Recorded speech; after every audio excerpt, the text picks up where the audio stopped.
오늘 사회를 맡은 변정이라고 해. 변언니라고 불러줘. 한 명은 지연이. 안녕. 나는 정희정이라고 하고 정언니라고 불러주면 좋겠어. 지연이, 정언니라고 부를 거야. 오늘은 성구매 문화나 성매매 포털 사이트의 문제에 대한 얘기를 해볼 거야. 성구매 남성들은 어떻게 알고 찾아가는 거예요? 많은 사람들이 업소를 관련해서 검색을 하는 거지. 검색을 하면 굉장히 많은 정보들을 총망라해 놓은 포털 사이트가 존재해. 그래서 일명 우리는 이것들을 성매매 알선 포털 사이트라고 해. 흔히들 후기 사이트라고 불리기도 하고 아니면 업소 정보 사이트라고 하기도 하고 아니면 커뮤니티 사이트 이렇게 부르기도 하는데 이 사이트의 특징이 뭐냐면 업소 관련돼서 전국적으로 다 이렇게 체계적으로 정리를 해놨어. 업소 정보를. 예를 들면 유흥업소, 룸사롱, 풀사롱 나눠지겠지. 그리고 출장, 마사지 아니면 키스방 이렇게 권역별로, 지역별로 굉장히 체계적으로 세분화되어 있어. 여기 제일 대표적인 게 뭐 2018년도에 공동 고발해서 사라지긴 했지만 밤에 땡땡이라는 사이트가 있는데 부산에도 굉장히 유명한 사이트가 있어. 대표적으로 부산 달리기. 컨트리스라는 사이트도 있고 부경 부산, 울산, 경남 사이트가 있고 그리고 최근에 생긴 이름도 되게 노골적인데 부산 떡기라는 사이트가 있어. 부산 경남지에 왜 그렇게 많아? 업소 정보뿐만이 아니라 후기들이 다 존재를 하는데 업소를 갔던 성구매 남성들의 후기를 여기다 남기는 거야. 왜 남기냐면 포인트를 주거든. 그래서 포인트 가지고 뭐 하는데? 포인트 가지고 제휴 쿠폰을 얻어. 제휴 쿠폰? 성매매 없어. 할인 쿠폰이라든지 정말. 아니면 몇 번 후기를 올려주면 무료 쿠폰을 주는 거야. 그러면 내가 여기를 또 가서 쓸 수 있는 거지. 선물해도 되고. 또 나쁜 점이 뭐냐면 자기가 한 일에 대해서 정당화시킬 수 있는 그런 계기가 되는 것 같아. 그러니까 이렇게 모두에게 얘기를 해주고 그리고 너 잘했다 이런 거 하고 똑같은 거잖아 결국은. 그래서 그런 점에서 정말 나쁘다는 생각이 많이 들고 내가 그런 일을 했지만 이게 좀 부끄러운 것이다라는 그런 자각은 있어야 되지 않겠나. 근데 그것마저도 없게 만드는 게 이런 후기 문화인 것 같아. 또 뭐 멤버나 뭐 업주가 여성을 이탈하지 못하게 할 때 또 이런 것들을 이용하기도 한다고 들었거든. 너에 대해서 손님들이 어떻게 평가했는지 내가 다 가지고 있다. 이렇게 한마디만 쓱 날리면 이게 약간 커다란 협박이 되는 거지. 맞아. 여성들에 대해서 막 별점을 매긴다든지 몸매가 어떻고 마인드가 어떻고 이런 식으로 품평을 한다든지 어떤 성적인 착취를 행하는데 서비스가 좋니 안 좋니라고 평을 할 수 있다든지 그런 것들이 다 마치 우리가 어떤 상품을 사고 그 후기를 남기는 것처럼 그게 마치 정상적인 일인 것처럼 인지하게 만드는 게 그 후기 사이트의 힘인 것 같아. 그래서 그게 너무 좀 심각하고 좀 큰 문제인 것 같고. 그러니까 남자들이 어떻게 알고 찾아간다 했잖아. 너무 널려 있어. 너무 널려 있어. 모를 수가 없어. 겉으로만 봐서는 알 수 없는 게 말하자면 OP 같은 거라고 볼 수가 있겠지. 오피스텔 성매매 같은 건데 굳이 찾아야 한다면 OP 정도. 이미 너무 널려 있고 맘만 먹으면 얼마든지 찾아갈 수 있는데 그런 부분들을 활성화시키는 촉매 역할을 하는 게 또 이런 인터넷상에서의 후기 사이트라고 볼 수 있는 거야. 소들이 그런 포털 사이트에 광고를 하는 거야. 이런 여러 가지 광고를 할 만한 곳이 많지가 않으니까 그런 포털 사이트에서 집중적으로 광고를 하면 뭐 한 달에 광고비만 해도 몇 억을 버는 거지. 나중에 자료를 봤는데 여기 밤에 땡땡 같은 경우에는 2,100개가 넘는 업소가 여기에 제휴를 맺었다고 하더라고. 그리고 실제로 후기 글이 20만 개가 넘었어. 그냥 굉장히 많은 사람들이 이 업소를 다녀갔고 후기를 남겼다는 걸 이렇게 증빙되는 걸로 볼 수 그치. 있지. 그리고 우리 부산 경남 지역만 봐. 선초 땡땡 같은 경우도 최근에 부산 경찰청에서 수사를 해서 단속을 한 거잖아. 회원수만 20만 명으로 알려져 있었지. 거기에 업소를 운영하는 업주 중에 법원 공무원이 있었대. 현직 법원 공무원이 부산 지역에 성매매 업소를 운영을 하고 그 사이트하고 제휴를 맺어가지고 운영을 하고 있었던 거야. 정말 말이 되는 상황인지 모르겠어. 단순하게 생각하면 이런 사이트들 우리가 폐쇄하면 되지 않나 라고 생각하지만 사이트에는 굉장히 많은 사람들이 엮여 있어. 예를 들면 플랫폼 하나가 있으면 운영자가 있겠지. 그리고 이 업소 관계자가 있을 것이고 이미지를 제작하는 호스팅 업체가 있을 것이고 이것들을 또 광고하는 광고자도 있으니까 많은 사람들이 엮여 있어서 폐쇄를 하더라도 다음에 URL을 개설해서 또 만드는 경로를. 거지. 그래서 쉽게 사라지지 않는 구조로 되어 있어. 그러니까 뭐 서버를 완전 폭파하고 운영자를 완전 검거하지 않는 이상은 계속해서 주소 바꿔가면서 홍보를 하는 거야. 이게 없어지지 않는다는 절망을 하기보다 서버부터 근원부터 좀 잡아야 되겠다는 생각도 들기는 해. 후기 사이트에 수많은 사람들이 엮여져 있다는 거를 얘기를 했잖아. 운영자도 있고 커뮤니티 관리하는 사람도 있고 각 그 오피스텔, 뭐 없어. 룸사롱, 마사지 이런 방마다 게시판마다 뭐 방장도 있고 그러다가 자금 조달책도 있고 쿠폰 관리하는 사람도 있고 이벤트 관리하는 사람도 있고 광고 대행하는 사람도 있고 수많은 사람들이 엮여져 있어. 그러면 이 방장들이나 이런 수많은 사람들 중에는 정말로 교사도 있고 공무원도 있고 그런 게 다 알려진 거야. 정말 우리가 낮에 정말 멀쩡하게 살아가는 사람들이 그 안에서 다 공모를 하고 있는 형태가 되어버리는 거야. 근데 나는 그게 좀 어떤 게 떠올랐었냐면은 우리 한참 문제가 됐었던 텔레그램 성착취 그 단톡방 안에도 사실은 자금 조달책이 있고 단톡방에서 관리하는 사람도 있고 그런 거야. 굉장히 거대한 착취 구조가 이런 성매매 후기 사이트를 통해서 만들어졌고 그게 학습되고 그것이 이제 텔레그램이든 SNS를 통해서 더 퍼져나가고 있는 게 지금의 현실이야. 거기서 피해를 보는 여성과 아이들이 너무나도 많다는 거 이게 문제인 것 같아요. 그리고 개인적인 의견일 수도 있는데 또 하나 특이했던 거는 이런 포털 사이트나 텔레그램 방에서도 계급이 존재하는 거야.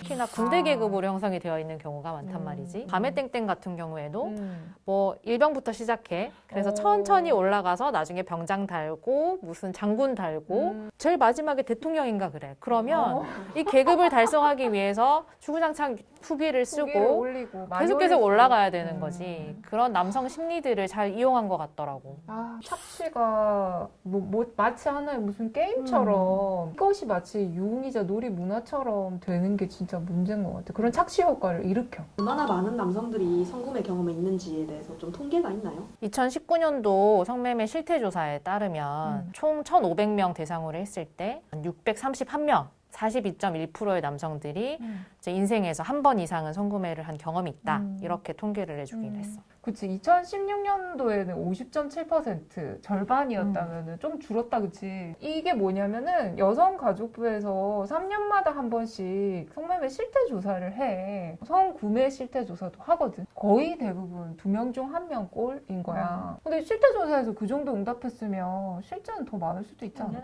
근데 나는 조금 더 놀랬던 게 한 번 이상인 거고 재범했던 비율은 70-80%가 넘는다고 하더라고.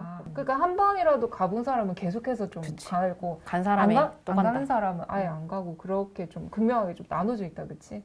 나는 이렇게 표면적이나마 줄어든 게 조금 환영할 만한 일이라는 생각이 드는 게 스스로 그래도 좀 부끄럽게 생각을 하니까 실제보다는 축소해서 대답을 하지 않았을까. 그러니까 예전에는 굉장히 떳떳하고 뭐 남성성의 어떤 발현이고 이런 문화였다면 지금은 그래도 조금 이거는 아니지 않나라는 게 그래도 좀 확산되었다는 생각이 들어.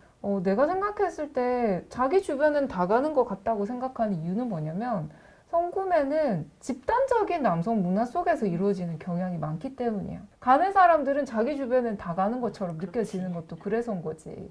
안 가는 사람도 절반이 넘는데도 불구하고 성매매를 남자라면 누구나 하는 거 아니야? 남자라면 당연히 할 수도 있지라는 통념이 사회 전반에 깔려져 있는 게 가장 큰 문제라고 생각해. 아까 우리 정언니 얘기한 것처럼 이게 범죄인데도 인권 침해이자 폭력인데도 착취인데도 그게 뭐 폭력이자 범죄자 문제라고 생각을 하지 않게 만드는 사회 구조가 있었다는 거야. 또 하나 덧붙이자면 많은 남성들이 성매매를 하는 이유에 대해서 밝혔는데 그 이유가 뭘까? 어떤 동기로 하게 될까, 성매매를?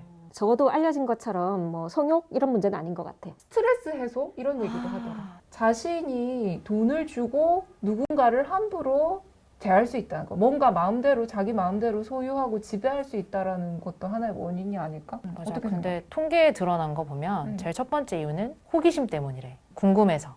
그래서 이것도 남성 문화랑 하나 연결될 것 같은데 많은 사람들이 가기도 하고 그 안에서 내가 돈을 주면 어떤 행위들을 할 수 있고 욕구를 풀 수 있고 스트레스를 풀 수도 있고 이런 것들 때문에 많이 가지 않나 싶어. 그리고 그 다음번이 이제 뭐 특별한 기념일, 내가 군대 가기 전이나 아니면 생일이나 설날이나 추석 연휴 이런 기념일에 간다는 거지. 이건 정말 특별한 남성 문화라고 생각해. 근데 이거 진짜 지금 하는 말들 다 너무 어이없지 않아? 음. 뭔가 스트레스 해소, 기념일, 호기심 이런 거를 위해서 어떤 인간을 물건처럼 사서 성욕을 해소할 수 있다는 발상 자체가 너무 이상한 거야. 이건 좀 이상하다고 생각하자 우리. 약간 전혀 이해가 되지 않아. 아무리 시간이 흘러도 이해가 안 되지. 좋아. 그래. 성구매 문화에 대해서는 우리가 할 말이 정말 많아. 어떻게 알고 찾아가는지 조금 더 구체적으로 얘기를 해볼까? 듣기로는 음. 뭐 재직증명서라든지 아니면은 그 대학생이면 학생증 이런 본인 신분을 인증할 수 있는 수단들을 그 업소 측에서 제출하라고 한대. 왜? 그게 확인이 되어야지 이 사람이 단속을 하는 아니야. 건지 아니면 진짜 구매 남성인지를 그렇지, 판가름할 그렇지. 수 있는 거지. 어. 이렇게 지금 제출을 하고도 간다는 상황이라고 하더라고. 정말 신기한 게 포털 사이트에는 업소의 주소가 전혀 나와 있지 않아. 그럼 이 남성들은 어떻게 찾아갈까?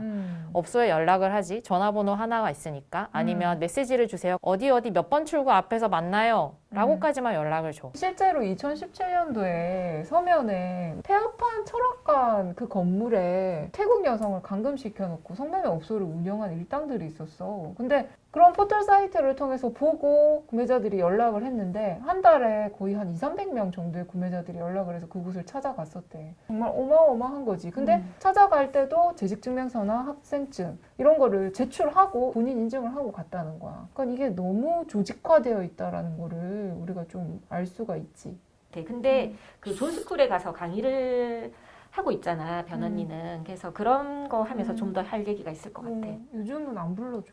많이 안 불러주는데. 요즘 코로나 때문이 아닐까 몰라, 싶은데 코로나 때문인가? 집합이 금지되어 있으니까. 예전에 많이 갔지. 근데 거기 오는 남성들의 그런 어떤 태도랄까? 그런 거 많이 느꼈을 것 같아, 보면서. 존스쿨이라고 들어봤어? 그 모르는 분 많을 것 같은데. 여러분, 자매님들, 존스쿨. 존이라는 말이 이제 미국에서 성구매자들이 잡히면 자기 이름을 뭐 익명으로 존이라고 한다.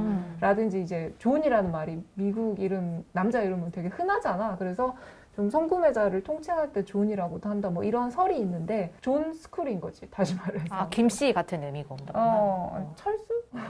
김철수 같은 의미? 미안합니다, 철수 씨. 예, 그래서 학교인 거야. 학교인데 어떤 교육을 하냐면 성구매를 아무런 인식 없이 저지르는 일이 아니라 내가 진짜 잘못을 했구나. 이것이 정말 문제가 있구나. 라는 걸 하는 인식 개선 교육이라고 보면 될 것 같아. 그게 법적으로 좀 보장이 되어 있는 거야. 다시 말해서 조건부 기소유예라고 해서 범죄가 인정이 되지만 이런 교육, 재범 방지 교육을 받으면 그 기소유예 처분을 해주는 거지, 말하자면. 그런 식의 어떤 제도가 운영이 되는데 이게 미국에서 시작이 됐어. 미국의 세이지라는 단체에서 이제 성착취 생존자가 직접 그런 성구매 남성들에게 교육을 실시를 한 거야. 당신들이 성착취 현장에서 아무렇지 않게 여성을 사는 행동이 여성은 물론 지역사회에 얼마나 해로운지에 대해서 직접적으로 얘기를 하면서 근데 사실 한 번도 이런 얘기를 들어본 적이 없잖아. 근데 그게 굉장히 많은 효과가 있었다고 해. 그렇게 알려져가지고 한국에서도 2004년 성매매 방지법 시행되면서 도입이 됐어. 근데 효과가 얼마만큼 있는가의 문제에 있어서는 고민이 좀 돼. 왜냐면 한국은 이미 성매매 자체가 너무 일상이고 그리고 이게 재범 방지 교육이잖아. 그러면 초범에 한해서만 시행을 해야 되는데 이게 그렇게 딱히 딱딱 지켜지고 있지는 않아. 그리고 미국 같은 경우는 그 구매자들이 내는 벌금으로 존스쿨이 운영이 된다고 들었는데 한국 같은 경우는 그냥 법무부에서 예산 탁 투여해가지고 교육을 시켜주는 셈이잖아. 그럼 우리 세금으로 나가는 거네? 그렇지, 세금 가지고 교육을 하는 셈인 거야. 이게 우리가 처음에 성매매 방지법을 통해서 이 성매매가 인권 침해의 문제고 강력하게 어떤 성매매 알선을 차단하고자 했던 그런 취지에 좀 부합하는지 좀 고민이 들어. 강사로서. 네. 왜냐면 막 수십 명 이렇게 앉혀놓고 8시간, 지금은 16시간으로 늘어났지만 강의를 해도 막 이렇게 조는 사람, 일부러 안 들으려는 사람, 저항하는 사람들도 분명히 있거든. 반성하는 기미를 보이는 사람은 있어? 진짜 한두 명 정도? 그래서 자기가 진짜 잘못했다라고 느끼는 사람들은 한두 명 정도인 거야. 그래서 나는 사실 뭐 강력하게 무조건 처벌해야 된다 이런 건 아니야. 그렇지만 적어도 이것이 범죄라는 인식이 좀 각인이 되려면 어느 정도의 좀 처벌 수위가 있어야 된다고 생각을 하거든. 단적으로 얘기를 해서 우리가 보통 노르딕 모델 얘기 많이 하잖아. 스웨덴 같은 경우는 성적인 서비스를 구매하는 거를 금지하는 법을 통과시키면서 처음에 이제 벌금형이라든지 강력하게 단속을 한 거야. 근데 처음에는 사람들이 이것을 범죄라고 생각을 못했기 때문에 저항도 하고 뭐 이게 무슨 범죄야라는 생각을 했는데 그렇게 좀 강력하게 시행을 하니까 거의 10년, 20년이 지나니까 돈을 주고 어떤 사람을 통해서 성적인 서비스를 구매하는 거를 상상을 못 하는 거지. 그렇게 한 세대의 무의식이 바뀌어 버린 거야. 그런 정도로 가야 되는데 지금 한국에서 존스쿨 가지고 그게 실현이 될까? 약간 그런 고민은 들어. 그러네. 좀 아쉬움이 많은 부분인 것 그렇지. 같아.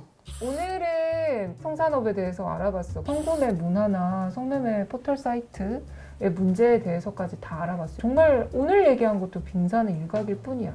언젠가는 성매매를 근절할 수 있을 거라고 생각을 하고 그것이 좀 멀고 더딘 길이라도 그렇게 가는 사회가 더 나은 사회라는 거를 알 수 있는 그런 시간이 아니었나 생각해. 오늘 같이 함께 해줘서 고마워. 지금까지 들어줘서 고마워. 다음 시간에 또 불러줘. 안녕. 안녕.